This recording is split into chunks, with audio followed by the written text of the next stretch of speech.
مقامات ازبکستان به سبب تهدیدها نرگس رحیمه و معاون رئیس خدمات اطلاعات را به رخصتی فرستادند. تهدیدهای کاربران شبکه‌های اجتماعی که گفتند نرگس رحیمه را میکشند سبب چنین تصمیم شده است.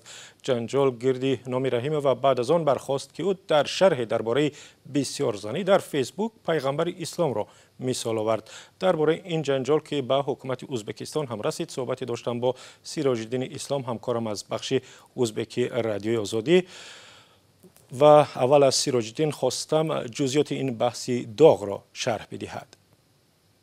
خب در شبکه‌های اجتماعی بحث رخ می‌دهد بین نرگس و یک خواننده ازبکی که در آنجا بحث درباره دوزنگی می‌رود و آن شخص بختیار اوغلی نامش نیک نامش می‌نویسد که آنهایی که زن دوم ندارند یا لطه هستند یا زنهای آنها پلید میگوید.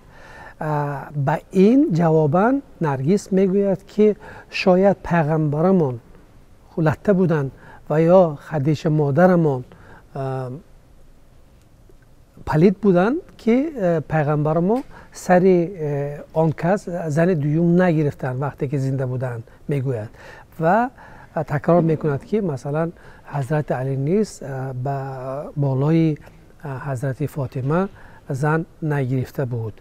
پس از این بحث کوتاه در شبکه‌های اجتماعی، پس از معاون انتخاب شدن نرگس به آژانسی نزد پرزیدنتی،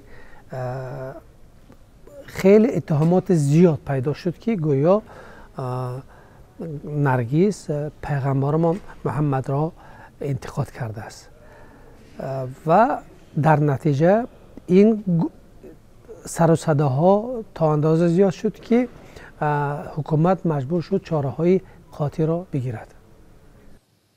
و سیراج الدین بعد از داغ شدن بحث‌ها خودی و دیگر باره چیزی گفت، نوشته‌هایش را شرح داد؟